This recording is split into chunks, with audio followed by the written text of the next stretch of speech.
Hola Carlos, ¿cómo estás? Buenos días. Buen día, mi querido Sergio. Qué Aquí bueno. andamos ya. Se llegó el día, se llegó la hora. Oye, qué bueno, qué afortunados de veras todos nosotros por tenerte nuevamente, ¿no? Aquí en Oaxaca. Hace tiempo Sí. que no vienes a Oaxaca de manera personal, pero No, ¿qué será que no voy? Yo creo que como cuando estuvo Museo Reimaginado, ah, como Museo Reimaginado anduve dando ahí, fui muy brevemente, pero sí, ya hace falta ir con calma y sobre todo cobrar el así, mezcal que así va a es, estar pendiente a partir de hoy, así ¿no? es, ya está pendiente ese mezcal. Oye Carlos, pues qué bueno. Pues vamos a iniciar contigo. Quiero decirte que hemos tenido una gran aceptación. Ahora hemos aumentado ya nuestros miembros.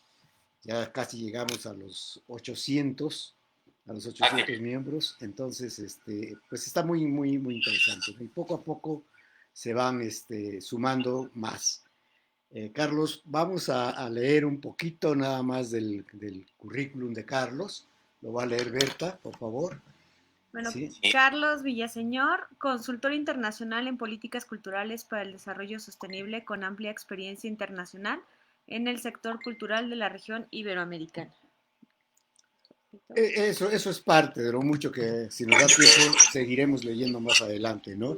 El tema de hoy es a ver, ya se me fue aquí el nombre del tema. Es que de veras estar La usando idea es estas. que conversemos un poco sobre la importancia de los derechos culturales como una herramienta para enfrentar ya el fin del confinamiento, la salida de esta crisis que estamos viviendo que obligó al mundo a confinarse y que Sergio estuvimos de acuerdo en pensar, en imaginar que la realidad que nos vamos a encontrar saliendo de este confinamiento va a ser muy distinta. Es correcto. De hecho, no es exagerado decir que es una nueva realidad que vamos a tener que inventar, que vamos a tener que ir construyendo. Así como en su momento sucedió con el 9/11, con esta situación del choque de los aviones con las Torres Gemelas, que produjo cambios radicales, entre ellos los más evidentes, los más tangibles, pues lo que todavía seguimos viviendo en los aeropuertos, estos chequeos de seguridad, de estas limitaciones de transportar cosas, lo vamos a ver ahora. Yo ya acá donde me encuentro, en Aguascalientes, ya por ejemplo para ir a cualquier restaurante, a la entrada te reciben con un termómetro que toma la temperatura a través de un rayo láser.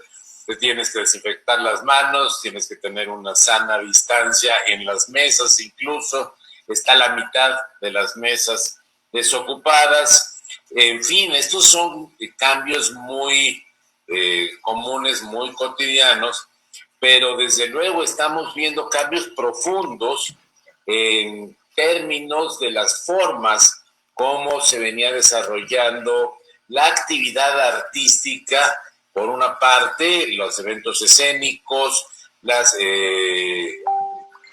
visitas a museos, los eventos donde participan grupos grandes, los teatros de calle, bueno, incluso algo que para Oaxaca es sumamente simbólico, que es la presencia de la propia banda de banda de música en el kiosco de la Plaza de Armas de Oaxaca.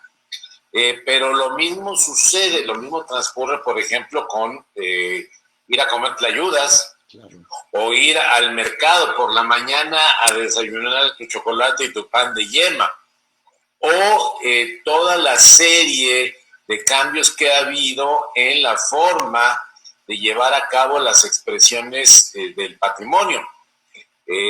Si vemos el patrimonio edificado por el momento, los museos, los monumentos históricos, los monumentos arqueológicos, las zonas, pues están impedidas de acceso al público y cómo vamos a regresar a ellas. Las expresiones del patrimonio cultural inmaterial han sido pospuestas o se enfrentan a grandes dificultades. Hace unos días, aproximadamente una semana y media, está en mi página del Facebook, sí, como semana y media, tuvimos una reunión donde quisimos escuchar la voz de los portadores, de los practicantes del patrimonio cultural inmaterial, porque se están enfrentando a situaciones inéditas donde mucho del centro de la estructuración social cruza por las expresiones públicas de un patrimonio cultural inmaterial. ¿Qué va a pasar en el Istmo con las velas? ¿Qué va a pasar con las calendas? ¿Qué va a pasar con la guelaguetza? Que ya la tenemos aquí a la vuelta de la esquina. Y no solo viendo como un evento público, digámoslo, como un espectáculo al cual asistir, sino como la punta del iceberg de un proceso de construcción social que se expresa a través de esas representaciones. Y la gente nos preguntaba o nos pregunta, ¿qué vamos a hacer? El COVID está afectando a nuestros viejos y se nos está perdiendo la memoria histórica. Sí. Estamos teniendo problemas con el proceso de transmisión del conocimiento. No nos podemos reunir, no solo reunir a la procesión, a la ceremonia, al rito, al carnaval, a la fiesta, sino no nos estamos pudiendo reunir para ponernos de acuerdo, para dialogar, para ensayar. Mucho, como digo, cuando tengo oportunidad de estar con algún grupo del ejemplo de Barranquilla, donde el carnaval toma 5 días, pero el precarnaval toma 358 días, porque la gente se reúne, ensaya, conversa, se pone de acuerdo, dialoga para hacer algo en conjunto que les produce satisfacción, que es llevar a cabo el carnaval. Y a lo largo del año se ponen de acuerdo en qué ropa van a llevar, qué música van a usar, qué bailes van a practicar. Y todo esto va construyendo sociedad. Pues no nos enfrentamos nada más a la suspensión de actividades, sino a la modificación de las formas en las que tradicionalmente las sociedades, las culturas han venido construyendo sus procesos sociales. Un poco adelantándonos, pensamos qué va a suceder, por ejemplo, el 1 y 2 de noviembre en los panteones, en una tradición que ha sido reconocida, que ha sido inscrita, primero como patrimonio oral de la humanidad y después como inscrito en la lista representativa del patrimonio cultural inmaterial, que es la fiesta del Día de Muertos. Nos podemos imaginar en Oaxaca que no se permita la entrada a los panteones, que no se permita la convivencia de gente, que no se permita cantar, que no se permita conversar, que no se permita recordar a los muertos. Es mucho más allá de lo turístico. Es una forma de articular la sociedad. Y pensemos en un ejemplo extremo, mi querido Sergio, hipotéticamente que sale el doctor Hugo López-Gatell el 6-7 de diciembre en cadena nacional y dice: lamentablemente sí hemos venido restituyendo la normalidad, pero debido al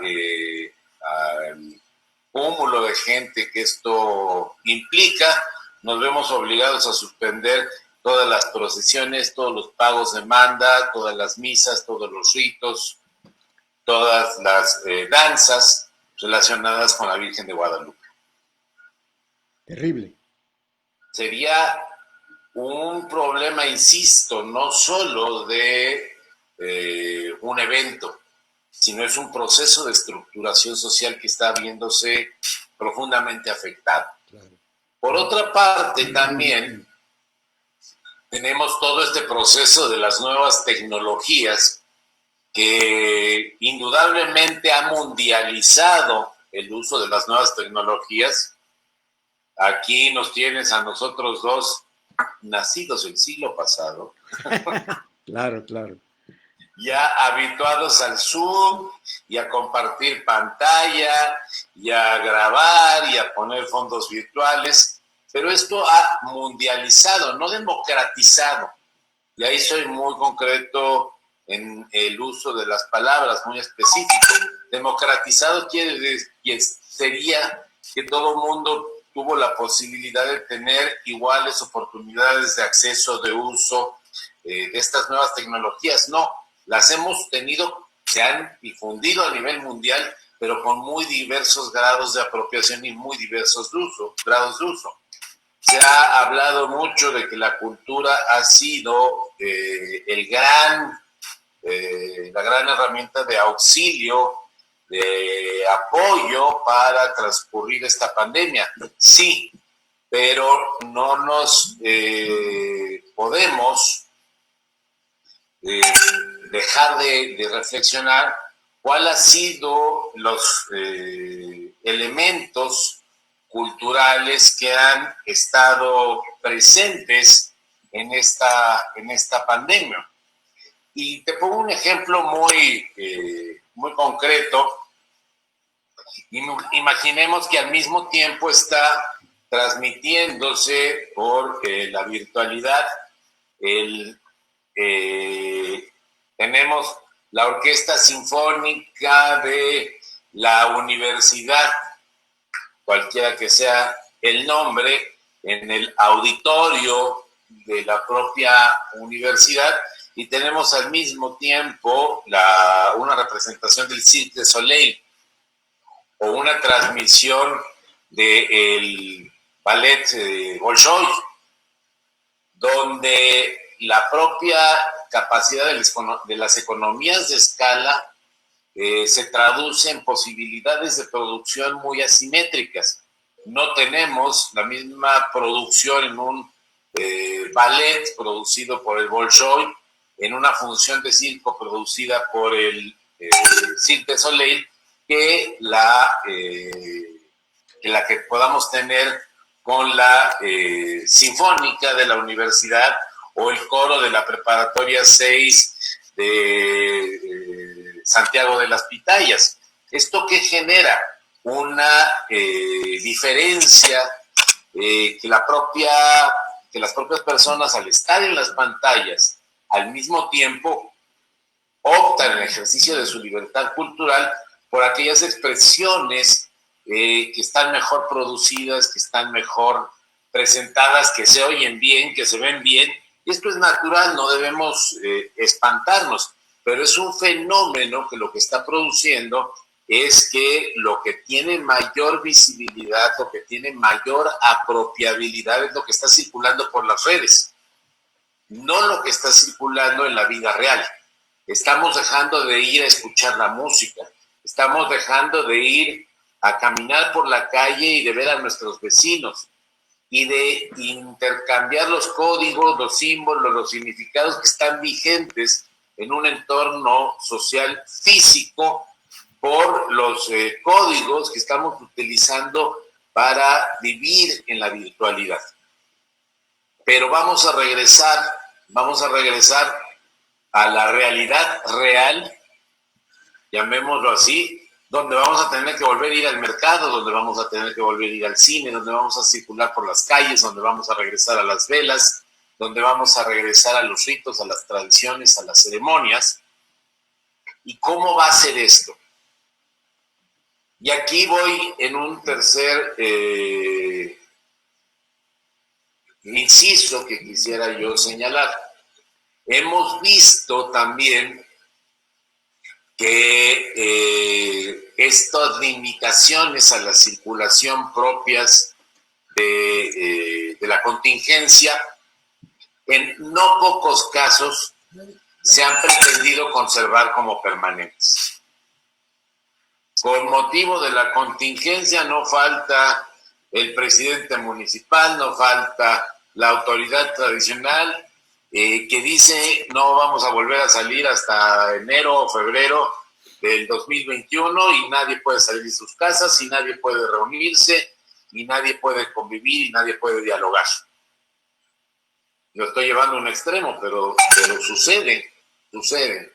Y vemos un momento donde la sociedad tiene que estar muy alerta, muy consciente de que habrá tentaciones de que con motivo de prever un riesgo sanitario se estén conculcando libertades, estrictamente en lo que nos corresponde a nosotros, libertades en el ejercicio de la libertad cultural. ¿Y esto por qué es importante? Porque mucho más allá de los espectáculos, mucho más allá de lo artístico, mucho más allá de lo patrimonial, la cultura es este conjunto de códigos, de símbolos, de significados que nosotros vamos apropiando, que nosotros vamos construyendo para poder resolver nuestros problemas de relación con las personas y con la naturaleza. Nosotros conformamos este repertorio de herramientas a partir de lo que oímos, de lo que bailamos, de lo que probamos, de lo que sentimos, de lo que experimentamos en el contacto con las personas, de las herramientas que nos va ofreciendo el ambiente, de las herramientas que nos va ofreciendo nuestro entorno social. Y en ese orden de ideas, por ejemplo, una vela, ¿para qué sirve? No nada más es para celebrar un cumpleaños, por ejemplo. Es un proceso validado a lo largo de los siglos en las poblaciones del Istmo para reconocernos, para actualizarnos, para saber qué valores están vigentes en nuestro entorno social, para saber cuáles son las jerarquías que reconocemos, quiénes son las personas que gozan de reconocimiento moral, quiénes son las personas que gozan de reconocimiento intelectual, a quienes proveemos respeto, a quienes proveemos conocimiento porque están ingresando al entorno, cómo celebramos. Pongo el ejemplo de toda la cultura murce que hay allá en el Istmo. Es una muestra destacable del respeto a la diversidad que hay. Una muestra que podría ser ejemplar a escala global. Claro. Y sin embargo, se ve muchas veces simplemente como una expresión cultural, pero dándole al sentido de cultura una imagen muy banal, como una ocurrencia comunitaria, como algo folclórico, cuando en realidad son lecciones de herramientas desarrolladas por las comunidades para resolver problemas de relación entre ellos y con el medio ambiente. Y todo esto ya nos permite de una manera más clara, pienso yo, explicar por qué la cultura es un derecho humano y por qué los derechos culturales nos permiten o son una herramienta adecuada o idónea para afrontar las postrimerías de la crisis por el COVID-19. La cultura generalmente la hemos tomado como algo superfluo, como algo a lo que se puede acceder una vez que ya tenemos resuelto lo esencial, como un aditamento, una decoración, un refinamiento al cual pueden acceder solamente determinadas personas, pero se nos olvida que la cultura ha sido reconocida, el derecho a la cultura ha sido reconocida prácticamente desde la Declaración Universal de los Derechos Humanos como uno de los derechos humanos. El derecho a la cultura está presente ya desde la Declaración Universal de los Derechos Humanos. Claro, allí con el rango de apenas una declaración que tiene un indudable valor moral a nivel internacional. Pero ya, por ejemplo, en el Pacto Internacional de los Derechos Económicos, Sociales y Culturales, en su artículo 15, ya se es muy claro en términos de que es uno de los derechos humanos el derecho a participar en la vida cultural. ¿Qué significa participar en la vida cultural? Al efecto, el Consejo Técnico del Pacto Internacional nos dice en la recomendación 21 que el participar en la vida cultural tiene tres esferas. El apropiar contenidos, símbolos y significados, es decir, esta transmisión del conocimiento para quienes están incorporándose a un grupo social, el participar en esta vida cultural, o sea, una vez apropiadas las herramientas, los códigos, el lenguaje, y con esto del lenguaje, mi querido Sergio, no solo quiero decir el lenguaje oral o el lenguaje textual, sino las muy diversas formas simbólicas que tenemos nosotros de expresarnos. Claro. Y en ese sentido incluyo también a los lenguajes artísticos. Nosotros no solo expresamos lo que deseamos, lo que somos, lo que queremos, no solo nos comunicamos con el lenguaje oral, también nos comunicamos con el lenguaje de la música, nos comunicamos con el lenguaje de las imágenes. Y la tercera fase es la aportación a la vida cultural. Entonces tenemos que el derecho a participar en la vida cultural se expresa o se traduce en la esfera de la apropiación, de la participación y de la aportación. Y en ese orden de ideas, nosotros estamos absolutamente convencidos, como lo está el Pacto Internacional de los Derechos Económicos, Sociales y Culturales, como lo hizo en un acuerdo específico la Asamblea General, de que la cultura, la participación en la vida cultural es uno de los derechos humanos, porque de no contar con las garantías para participar en la vida cultural, no tenemos las condiciones mínimas para ser humanos en toda la extensión de la palabra. Si nosotros no tenemos un lenguaje, por ejemplo, somos incapaces de autorrepresentarnos, de utilizar esta voz interior que nos hace pensar, que nos hace imaginar, que nos hace prospectar. Y tampoco tendríamos un conjunto de códigos comunes de comunicación, valga la redundancia, con nuestros semejantes. Claro. Sin este lenguaje seríamos incapaces de construirnos como personas. Es por eso que la participación en la vida cultural se considera como uno de los derechos humanos, porque sin él no tenemos las condiciones mínimas indispensables para ser personas. Voy a tomar tantita agua. Claro que sí, adelante. De esta manera, llegamos más fácilmente a la comprensión de que si yo no tengo garantizados y condiciones, y las mejores condiciones posibles para el pleno ejercicio de mis derechos culturales, me veo en dificultades de construirme como persona.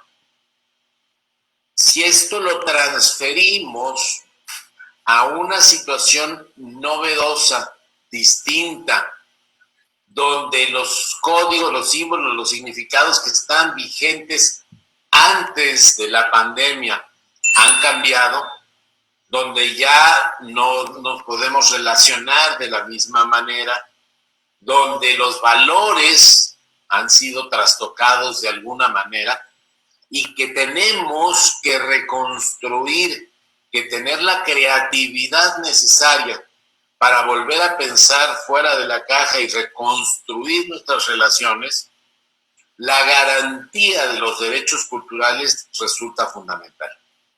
Así es. El tener garantizado el derecho a utilizar un lenguaje, el derecho a adscribirnos a una cultura o no, el derecho a recibir educación en la lengua y en el entorno cultural al que pertenecemos. Imagínate que a los niños de Oaxaca les enseñaran en las escuelas a preparar sushi y hablar en japonés, geografía japonesa e historia japonesa. ¿Les sería útil en el entorno social en el que se desenvuelven? Desde luego que no, porque irían allá al mercado de la soledad y dirían, oiga, ¿no me da por favor medio kilo de alga? La gente diría, mira, aquí tenemos pan de huevo, pan de yema, tenemos mole, tenemos quesillo. Si te sirve para comer bien, lo otro no lo tenemos. Es decir, necesitamos ser educados con base en el herramental cultural que está disponible en nuestro entorno cultural. En este orden de ideas va, me parece, quedando más claro porque es fundamental hacer valer estos derechos culturales. Derechos culturales que quedaron por primera vez establecidos en la Constitución en el 2009, en el párrafo 12, gracias a una reforma que se impulsó primordialmente desde la Comisión de Cultura de la CONAGUA, recordarás, mi querido, sí, querido Sergio, así es. de dulce memoria, y también en la que en algún momento participó nuestro querido y a quien dedicamos hoy a cuya memoria dedicamos hoy esto que es nuestro querido Emanuel Toledo, de ¿cómo está, Carlitos?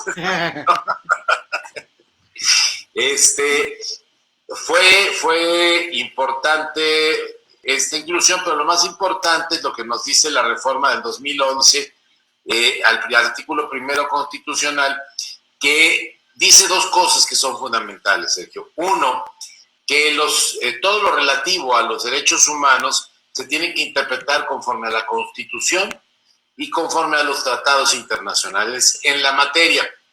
Y oh sorpresa, el Pacto Internacional de los Derechos Económicos, Sociales y Culturales es reconocido por la UNESCO como un pacto relativo a derechos humanos. En consecuencia, es el derecho a participar en la vida cultural que está incorporado en el artículo 15 de ese pacto, también es uno de los derechos humanos. Y en consecuencia, por esta reforma constitucional, se asimila a esta obligación de todo lo relativo a los derechos humanos, interpretarlo conforme a los tratados internacionales. Es decir, el Pacto Internacional y su artículo 15 son de aplicación obligatoria en nuestro país y como derechos humanos, no solo como el aspecto cultural con este acento bucólico, idealista, no, sino como parte de las obligaciones que se tienen en materia de derechos humanos. Y en la otra reforma que plantea el artículo primero es la obligación de todas las autoridades. Estoy hablando de los tres ámbitos de gobierno, del federal, del estatal, del municipal, y en su caso de las autoridades de un cuarto nivel, los presidentes de colonia, los presidentes de comunidad y las autoridades tradicionales por usos y costumbres. Los tres poderes, el ejecutivo, el legislativo y el judicial, en tanto se apliquen cada uno de los tres ámbitos. Es decir, todas las autoridades son responsables en materia de derechos humanos, y si son responsables de garantizar, de promover, de proteger, de difundir los derechos humanos, lo son en materia del derecho humano a la cultura, del derecho humano a participar en la vida cultural. Y esto tiene unas consecuencias muy grandes que se tradujeron en la Ley General de Cultura y Derechos Culturales que se aprobó en el 2017, Sergio. Sí. Porque la gran discusión fue que ya no era una ley federal. ¿Por qué no es una ley federal? Porque el derecho a participar en la vida cultural es un derecho humano. Y los derechos humanos son responsabilidad de los tres ámbitos de gobierno. Entonces, una ley en materia de cultura tenía que ser una ley general, que crea competencias y las distribuye en los tres ámbitos de gobierno. Y no es que una ley general de cultura sea constitutiva de derechos. No es que gracias a la ley ahora sí ya podemos disfrutar de la cultura. No, muy por el contrario. El establecer los derechos culturales en una ley, la gran ventaja que tiene es que ya queda de manera escrita y expresa las limitaciones que tiene el gobierno, las limitaciones que ha considerado el Estado, que no deben ser cruzadas para garantizar el pleno ejercicio de este derecho humano. No es que a partir de la ley podamos ya participar en la vida cultural, es que a partir de la ley es expreso que si el gobierno quiere impedirnos participar en la vida cultural, puede ser objeto de sanciones, puede ser objeto de una demanda ante un tribunal solicitando el amparo de la justicia federal para que el Estado no impida el pleno ejercicio de los derechos culturales. Y esto es un cambio fundamental, claro, porque antes para cualquier controversia en materia de cultura teníamos que demostrar primero que teníamos el derecho. Hoy, gracias a que ya está en la Constitución, gracias a que ya está en la Ley General de Cultura y Derechos Culturales, gracias sobre todo a que ya están los derechos culturales en los tratados internacionales relacionados con derechos humanos, ya no tenemos que demostrar que existen estos derechos. Ya están por escritos, ya están en el orden jurídico nacional, y hoy en cualquier intentona de violación de esos derechos culturales podemos acudir en primera instancia, si es por parte de una autoridad, a la Comisión Estatal o la Comisión Nacional de los Derechos Humanos a hacer valer este derecho humano contenido en el Pacto Internacional de los Derechos Económicos, Sociales y Culturales en el artículo 15 y sustentándolo en el artículo 1 y en el artículo 4 constitucional. Pero también, Sergio, y esto es fundamental que lo entendamos, al ser un derecho humano y todas las autoridades tener la obligación de respetar, garantizar, proteger, promover los derechos humanos, se convierte en una facultad expresa de los tres ámbitos de gobierno. Hemos encontrado ya ahora, no tanto, muchos estados que no tenían una ley de cultura. Y como tú sabes, es un principio constitucional que lo que no está expresamente autorizado no puede ser ejercido por las autoridades. Al contrario de lo que sucede con los particulares, que podemos hacer todo aquello que no nos está expresamente prohibido, las autoridades solamente pueden hacer aquello que les está expresamente permitido. Y había muchos estados que no tenían una ley de cultura. Hay muchos estados que el gobernador no tiene facultades en materia de cultura. Es más, llevado a un extremo, el artículo 115 constitucional, que se refiere a las facultades de los municipios, no le otorga facultades en materia de desarrollo cultural, no lo considera un servicio público. En estricto sentido, aquellos presidentes municipales que estuvieran destinando recursos al desarrollo cultural estarían ejerciendo una desviación de recursos porque no tendrían facultades expresas. Eso es.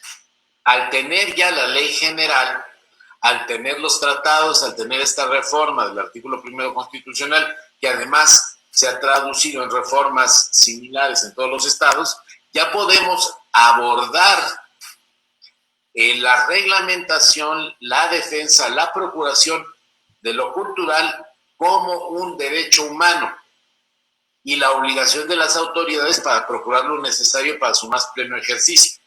Dicho en un lenguaje más sencillo, ya tienen la obligación los congresos locales de hacer las leyes que son necesarias para que el gobierno del Estado garantice este derecho humano, el derecho a participar en la vida cultural. Pero ya también los municipios tienen la obligación de reglamentar en materia de la procuración del más pleno ejercicio del derecho humano a participar en la vida cultural. Y ya esto es exigible por la vía de tribunales. ¿Sí me explico? Claro, el gran cambio de paradigma que estamos teniendo. Y la propia Ley General de Cultura y Derechos Culturales resolvió otra añeja controversia, y con esto cierro, que es fundamental para las comunidades, fundamental para nuestras sociedades.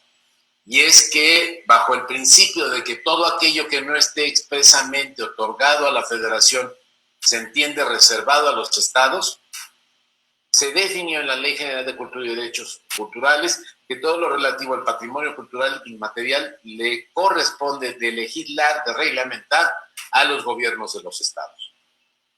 Entonces tenemos ya la obligación por parte de los gobiernos de los estados de hacer sus leyes para el fomento a la salvaguarda del patrimonio cultural inmaterial, y también los gobiernos municipales, a través de las reformas que se hicieran a la ley orgánica municipal, tendrían la obligación de reglamentar el fomento a la salvaguardia del desarrollo cultural, del desarrollo del patrimonio cultural inmaterial, perdón. Y esto no como una ocurrencia antropológica, una ocurrencia estética o histórica, sino porque nos urge, después de esta crisis, en un momento donde estamos reconstruyendo una nueva normalidad, conservar las matrices culturales esenciales de la autonomía de nuestra cultura, como diría Bonfil, garantizar la continuidad de nuestras matrices culturales y a partir de ellas dialogar, ponernos de acuerdo y apropiar nuevas formas de convivencia que se adecuen a este nuevo entorno. Pero si no lo hacemos desde lo propio, lo estaremos haciendo desde lo ajeno. Si no lo hacemos desde una decisión propia, lo estaremos haciendo desde una decisión impuesta. Y eso ni lo queremos ni nos conviene. Queremos reconstruir la noción de desarrollo desde lo propio, desde nuestro entorno ambiental y social, desde nuestra historia, desde nuestra identidad, desde nuestras costumbres, desde nuestra manera de estar en el mundo, desde nuestra soberanía, desde lo que hemos sido y lo que queremos ser, Sergio. Así es. En este sentido, es el llamado y es que los derechos culturales, el hacer valer los derechos culturales, el defender los derechos culturales, el exigirle su pleno respeto a las autoridades, el no caer en los falsos juegos de sacrificar la libertad en el ejercicio cultural por una exageración en las medidas sanitarias, llama a toda nuestra responsabilidad y a toda nuestra ética. Y sobre todo a un trabajo de mucha conciencia, de mucha apertura, de mucho diálogo, de mucho respeto a las personas por parte de los promotores culturales. Estamos en un momento coyuntural muy importante donde nuestro trabajo profesional, donde nuestra ética será determinante de la forma en la que se construya, se invente creativamente esta nueva realidad. De nosotros dependerá si es con un conjunto de herramientas reducido a lo que circula en la realidad virtual y las plataformas privadas que existen en el mundo, o a partir de nuestra historia, de nuestras tradiciones, de nuestros conocimientos, de aquello que, como dice la Declaración de México de 1982 en su artículo primero, de este conjunto de códigos, de símbolos, de significados que constituyen nuestra manera más lograda y más propia de estar en el mundo. Me quedo hasta aquí, mi querido Sergio, y abrimos el espacio a las preguntas. Claro que sí, con mucho gusto. A ver, ¿qué tenemos? A ver, ya les digo. Muy bien, bueno, tienen saludos desde Oaxaca, la fotógrafa Rosalba Bustamante los saluda, desde Acapulco, desde Pachuca, desde Houston, desde Sinaloa, Puente Ixtla, Morelos, desde el Museo de la Memoria de Tlaxcala, Venezuela, Estado de México, Morelia, Chicago, desde el equipo de la red de festivales del Instituto Zacatecano de Cultura. Los saludo a José MacGregor de Querétaro. Los saludo desde San Diego, desde Vallarta, son varios lugares en donde les mandan saludos y bueno, de manera particular también les mandan saludos. Y bueno, hay una pregunta que es constante. A ver, se las leo ahora que la encuentre. Muy bien, es una pregunta. Esas ciudades, como diría nuestro querido Eudoro Fonseca, de ir, ¿quiénes iríamos? Claro. A todas esas ciudades. Sí. La pregunta que ha sido constante, que se las puedo leer en 3 maneras diferentes, es ¿cómo se garantizaría el derecho de participación en la vida cultural en estos momentos para las personas que no gozan, como nosotros, del disfrute del uso de las nuevas tecnologías? Y se repite así: quisiera saber cómo se puede hacer de manera virtual el ejercicio de los derechos culturales, no todas las personas tienen acceso a internet, y cómo poder ejercer el derecho, no toda la población tiene acceso a la computadora. Esa es una de las preguntas. Ok, mira, lamentablemente la realidad virtual cada día está más presente. No podemos ir en contra de esa realidad. Lejos de dejar de hacer cosas porque no todo el mundo tiene acceso, eso nos marca una tendencia muy clara a exigir, a procurar, a promover el acceso a las nuevas tecnologías por la mayor cantidad de gente posible. Esto es un poco también un prejuicio relativamente amplio. ¿En qué sentido? Porque hablamos de que no se tiene acceso a las nuevas tecnologías. Probablemente no mucha gente tenga acceso a una MacBook Air de 15,5 pulgadas de última generación, pero prácticamente todos tenemos acceso a un teléfono celular. Y si lo ves en países con grados de desarrollo similares al nuestro, pues como puede ser la India, allí el uso de las nuevas tecnologías para una gran cantidad de utilidades está muy difundido. Y prácticamente el uso del teléfono celular, salvo lo que nos pudiera ilustrar más claramente, por ejemplo, Ernesto Piedras o Jorge Fernando Negrete, es muy amplio. Aquí el problema que tenemos, sobre todo, no es tanto del acceso a las nuevas tecnologías, sino la cantidad de plataformas y las posibilidades de producción de contenidos con los requerimientos de calidad necesario a los que tenemos acceso. Sí. Hoy la gran mayoría de los, si pensamos muy concretamente en plataformas para realizar este tipo de conversaciones, ¿cuántas podemos hablar? Tenemos una de Telmex, tenemos Teams, tenemos Zoom, tenemos una de Google.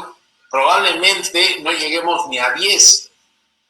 Sobre estas 10 plataformas están circulando todos los contenidos simbólicos propios del confinamiento, desde conversaciones, conferencias, pláticas, transmisiones de espectáculos, solamente a través de esas plataformas.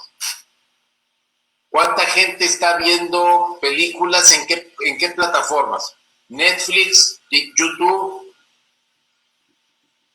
Y la circulación de contenidos en estas plataformas, pues evidentemente está limitada por el tiempo disponible, por el ancho de banda y por aquellos contenidos que mayores probabilidades tienen de generar un consumo masivo, de ser apropiados por un número mayor de gentes, porque el objetivo de las plataformas es ganar dinero.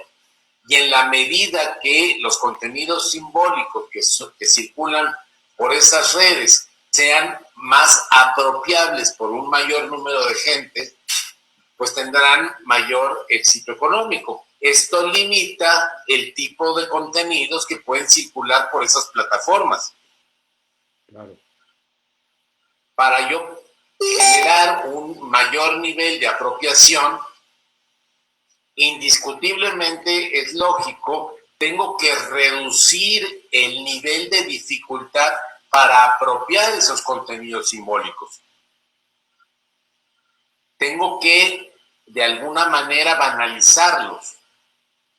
No puedo hablar, como se hablaba en los museos del siglo pasado, de una vasija zoomorfa del preclásico policromada, porque las posibilidades que tengo de que un número importante de personas entienda lo que estoy diciendo son muy reducidas. Es un lenguaje que es decodificable por un menor número de personas a que si yo digo una figura en forma de pollo hecha de barro de más o menos el 1200 después de Cristo, pintada de colores. ¿Qué quiero decir? Los contenidos simbólicos que circulan por las plataformas tienden a tener un menor grado de sofisticación para ser apropiables por un mayor número de gente y que la economía de escala pueda permitir que esto sea negocio. Entonces, la economía de escala que yo tengo para una función del Cirque du Soleil me permite que si yo cobro 10 pesos por ver la función, pueda yo tener recursos suficientes para hacer una producción espectacular, porque lo están viendo 100 millones de personas. Y estoy juntando en una función 1,000 millones de pesos. Pero si yo pongo la Orquesta Sinfónica de la Preparatoria 9 de Santiago de las Pitayas, aunque cobre 100 pesos, la economía de escala no me va a permitir hacer una producción que sea apropiable. Entonces, ¿cuáles son los problemas a los que nos enfrentamos? Ya no es tanto el acceso a las nuevas tecnologías, sino a las condiciones que permitan, que propicien la circulación de los contenidos simbólicos de la diversidad cultural del mundo. Y no por un simple llamado a la justicia, sino porque como humanidad no podemos darnos el lujo de perder la diversidad que nos permita hacer las combinaciones creativas más amplias para poder encontrar las nuevas soluciones a los problemas que nos estamos enfrentando. Dicho de manera muy sencilla, lo comentaba el otro día en una plática con Octavio Arbeláez.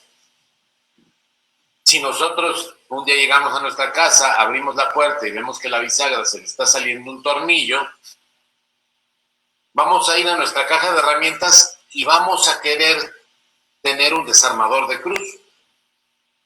Podemos tener un desarmador plano, podemos tener un perico, podemos tener unas pinzas, podemos tener cinta de aislar, pero lo que necesitamos es un desarmador de cruz.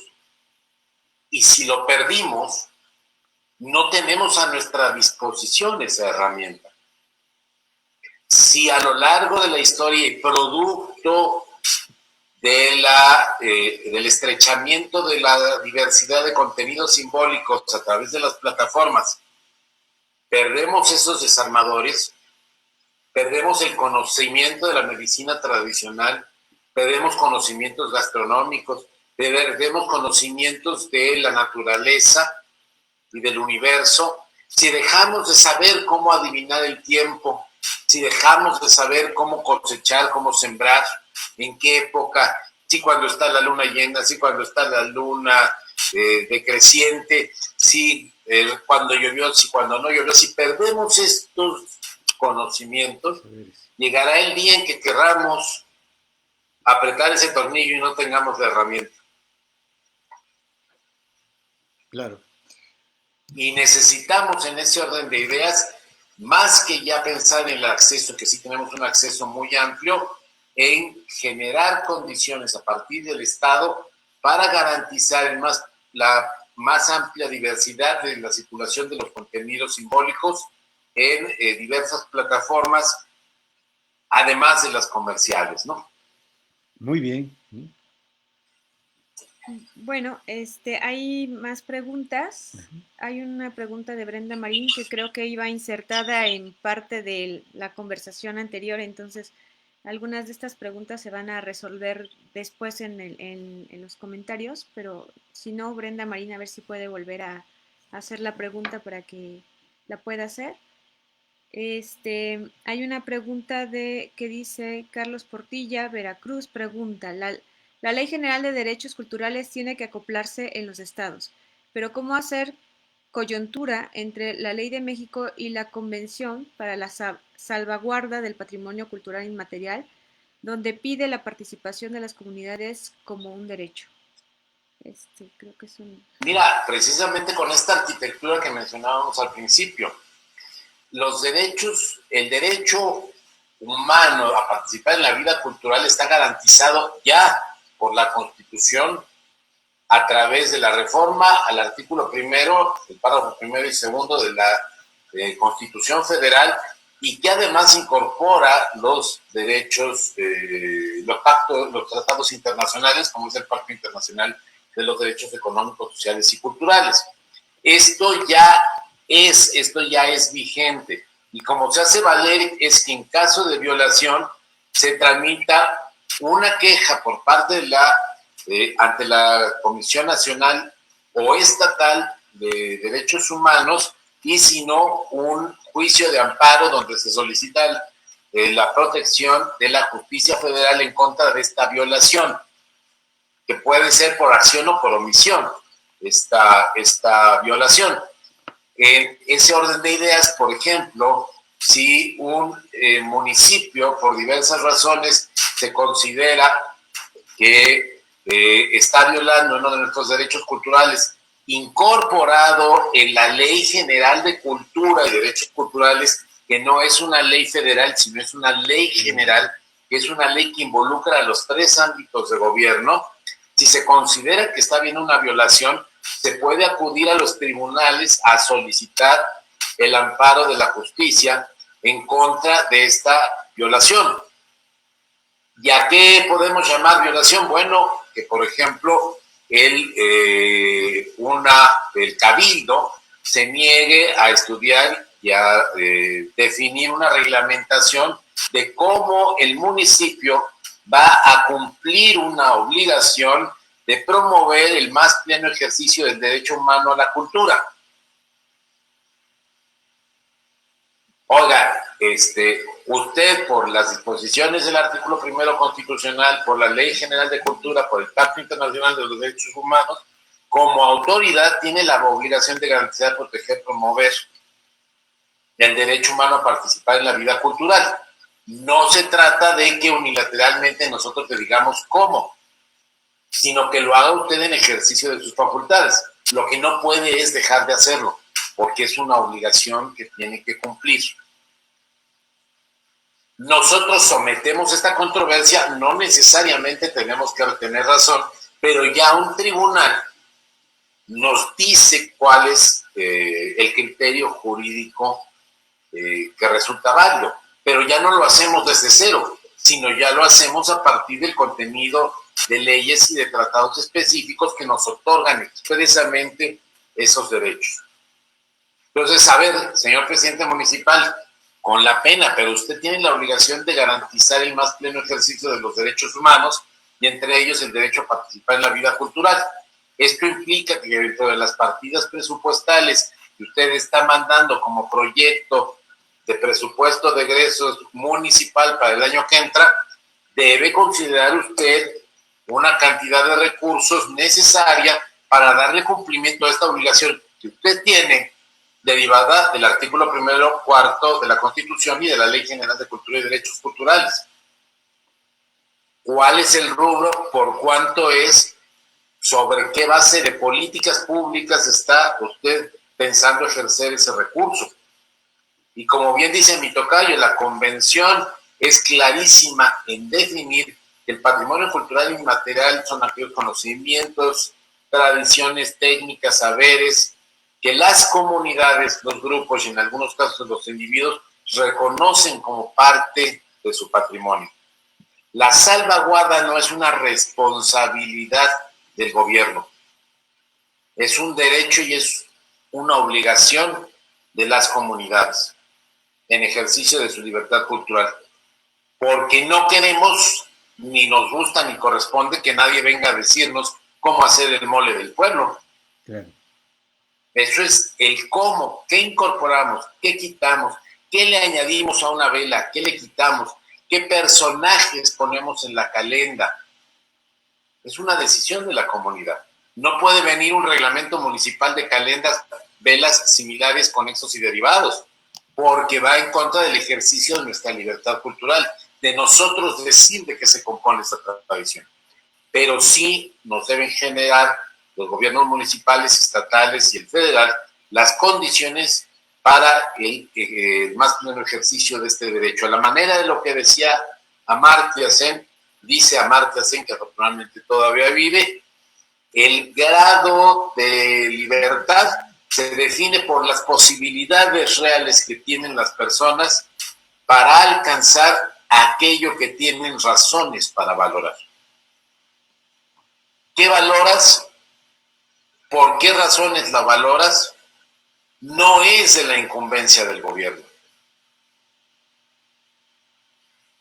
Lo que es obligación del gobierno es generar las condiciones para aquello que tú valoras por las razones que tú tengas, mientras no vaya en contra de los derechos humanos y esté dentro del marco de la ley, para que tú puedas alcanzar aquello que tienes razones para valorar.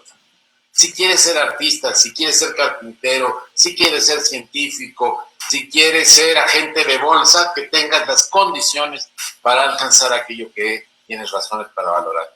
Y la primera condición es tener acceso, participar y contribuir a la vida cultural, porque es a partir de lo simbólico que somos capaces de comunicarnos, de ponernos de acuerdo y de construir una noción compartida de desarrollo y de preferencia de desarrollo sostenible. Muy bien, muy bien. ¿Alguna otra pregunta? Porque el tiempo ya nos está comiendo, ¿sí? Y pero bueno, qué bueno que no nos dimos cuenta de cómo transcurrió el tiempo con esto tan interesante que nos estás diciendo. Mira, esto que acabas de ser al último de decir, efectivamente, en cuanto a los presupuestos que hagan las autoridades municipales, estatales o federales, ¿no? Pero en este caso, la experiencia que nosotros tenemos en cuanto a las municipales, a las comunidades de Oaxaca, era que efectivamente no podrían tener en la presidencia municipal, en el municipio, pues, no en la presidencia del municipio, en la localidad, una casa de cultura, para fomentar y para difundir tanto la actividad artística como la cultural de la propia comunidad, ¿no? Y bueno, pues retroalimentarla con lo que venía de fuera.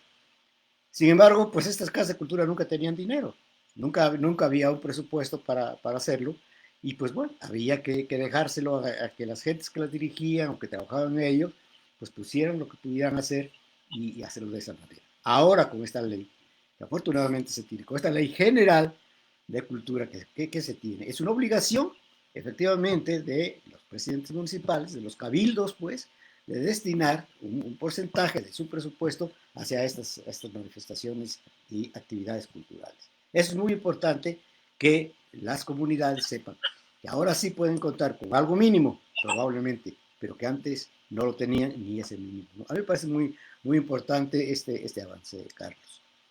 Y otra cosa que a mí me parece también es que este es el momento en donde estamos en las reflexiones, en donde estamos en los análisis, en donde estamos en el laboratorio de qué vamos a hacer cuando esto termine, cuando termine el confinamiento, porque nos están diciendo que la pandemia a lo mejor va a terminar muy, muy, muy adelante, pues, pero cuando termine este confinamiento, ¿qué vamos a hacer con esos centros culturales en las comunidades?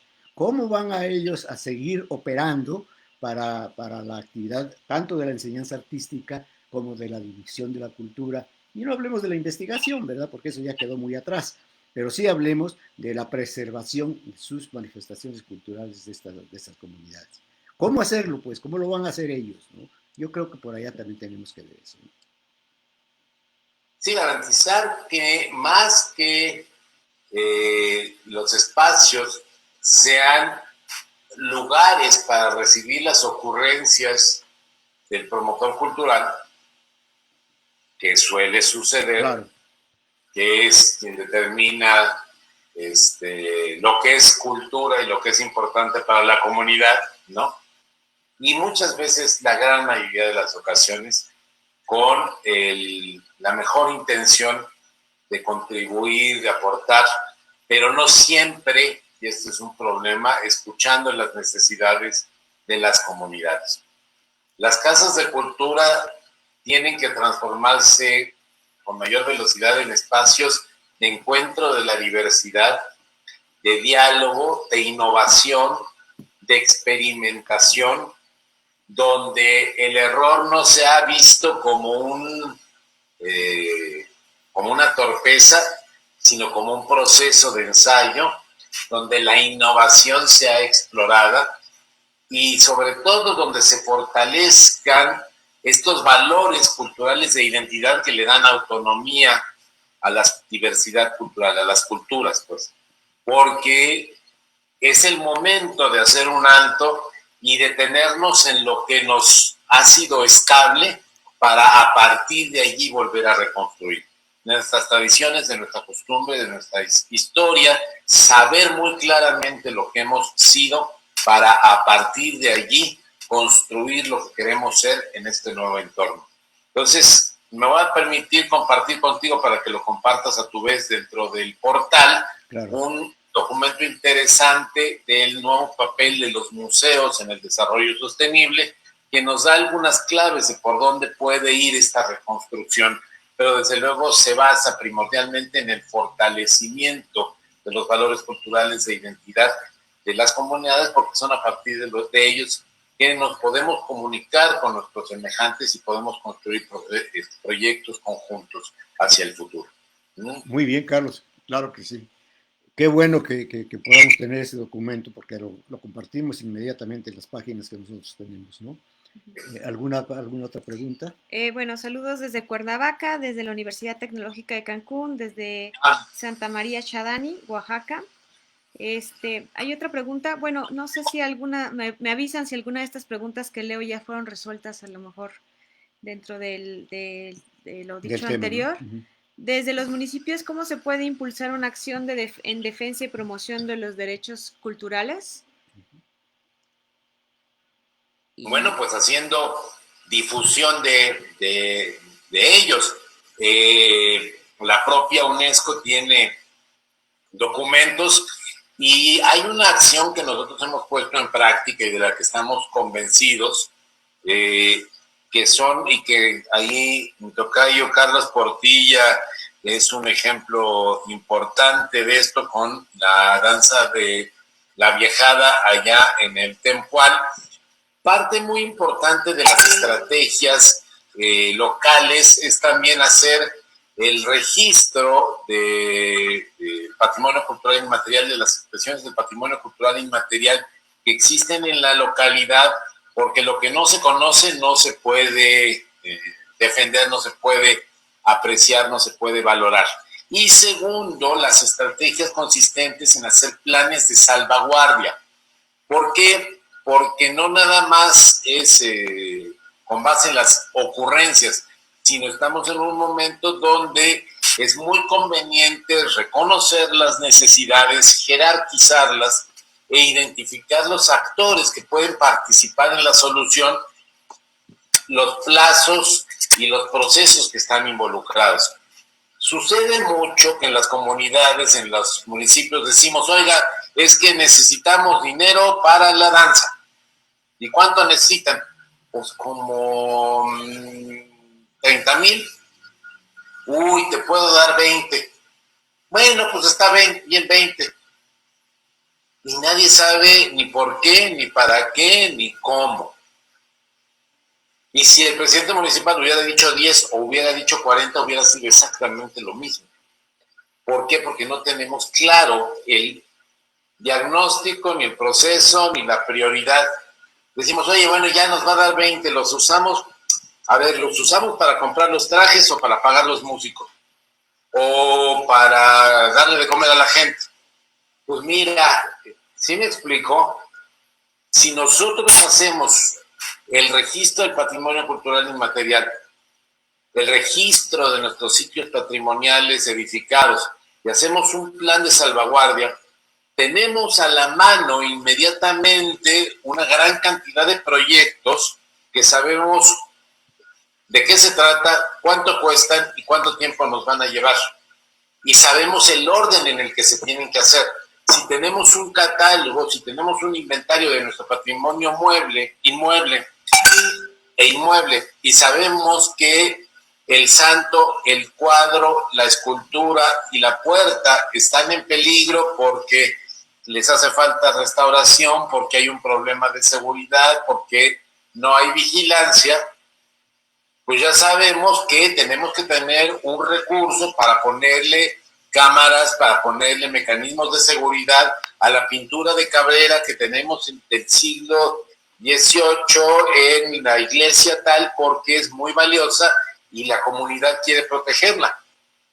Y ya sabemos que poner la cámara y poner los mecanismos de seguridad vale 25,000 pesos y que nos tardaríamos 15 días en colocarlo. Pero entonces ya podemos salir con el presidente y decirle, no, mira, no es saber cuánto tienes o a ver cuánto quieres y a ver nosotros que te pidamos el triple para que nos des la mitad y entonces gastemos, no.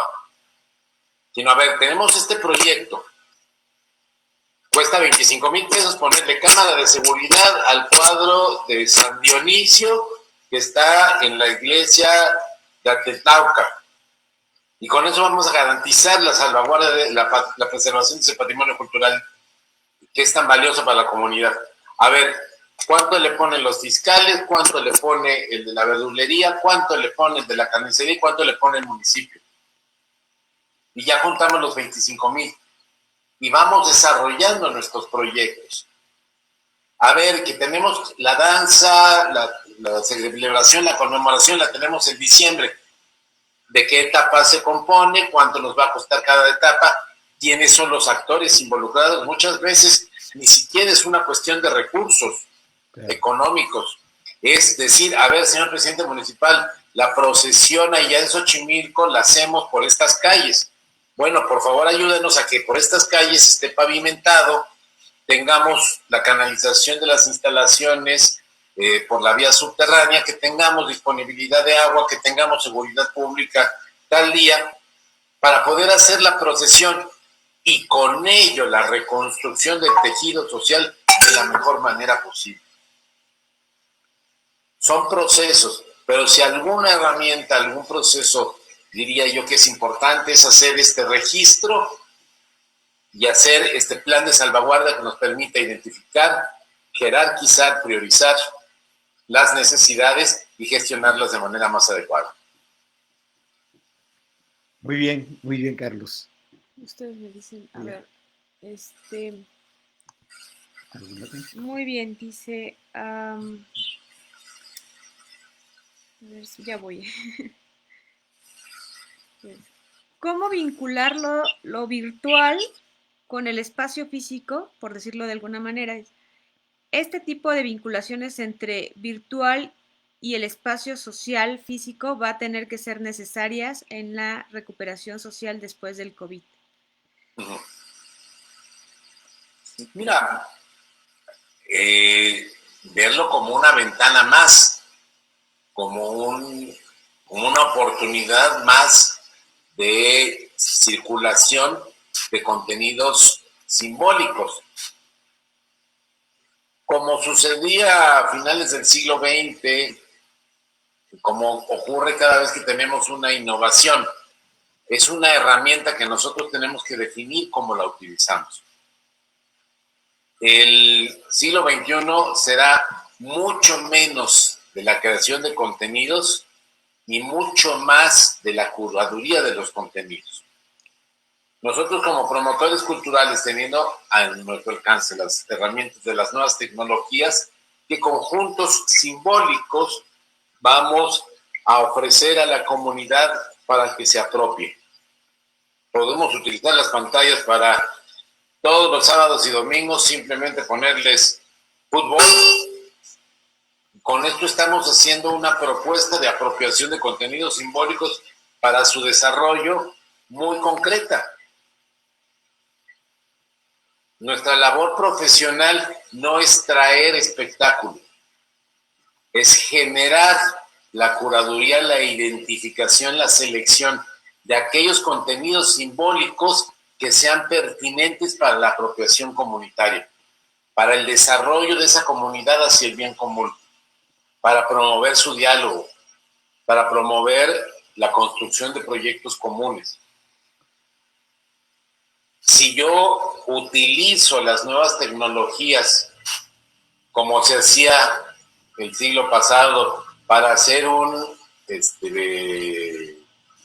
cineclub, pero en ese cineclub yo lo único que hago es poner narcoseries, ¿qué propuesta de contenido simbólico estoy sometiendo a la apropiación comunitaria? qué conjunto de valores, qué jerarquía, qué procesos estoy identificando para la apropiación comunitaria,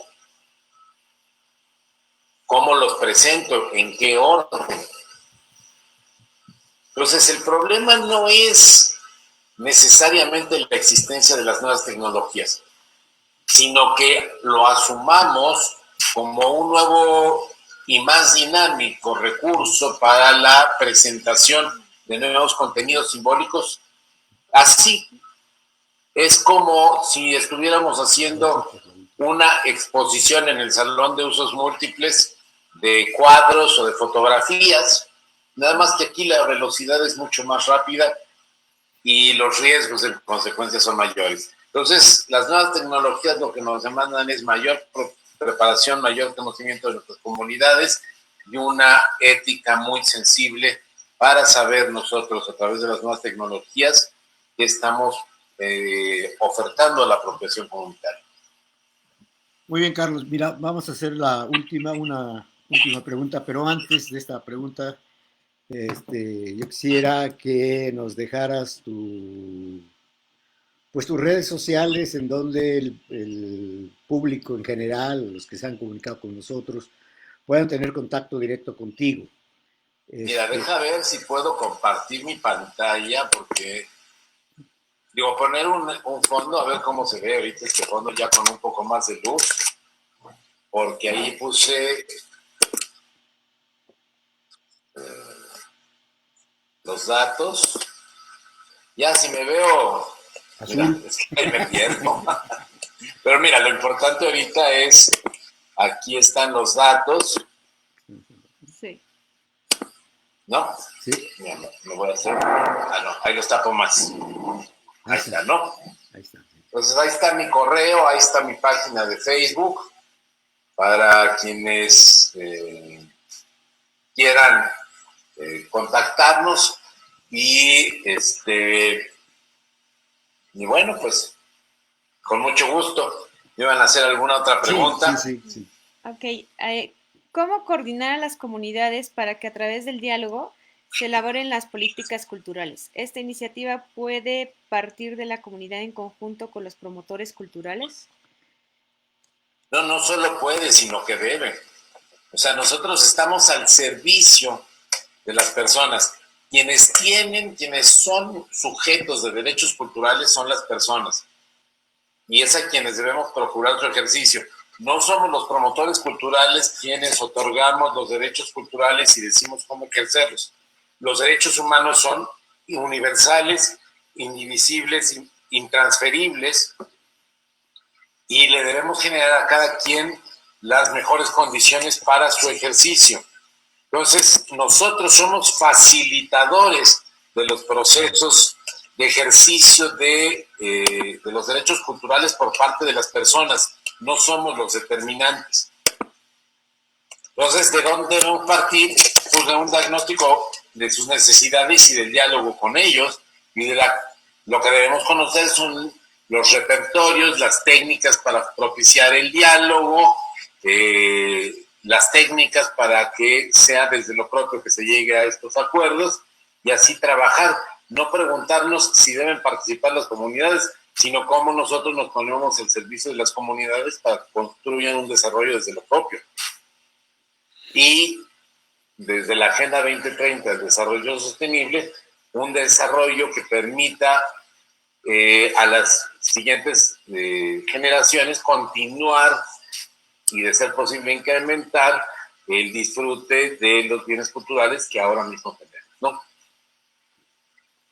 Muy bien, pues Carlos, realmente ha sido muy interesante, muy importante esta participación tuya, de lo cual, pues bueno, agradezco a ti cumplidamente, primero por la amistad que hemos sostenido durante tanto tiempo y segundo porque pues eres una pieza clave en todo esto del desarrollo cultural de México. Agradecerte pues esta participación tuya y decirte que pues estamos abiertos a toda la información que podamos recibir de tu parte para poderla subir a la página. En cuanto a... Lo hemos hecho, te hemos seguido en los Muchas diferentes gracias. foros en donde has estado.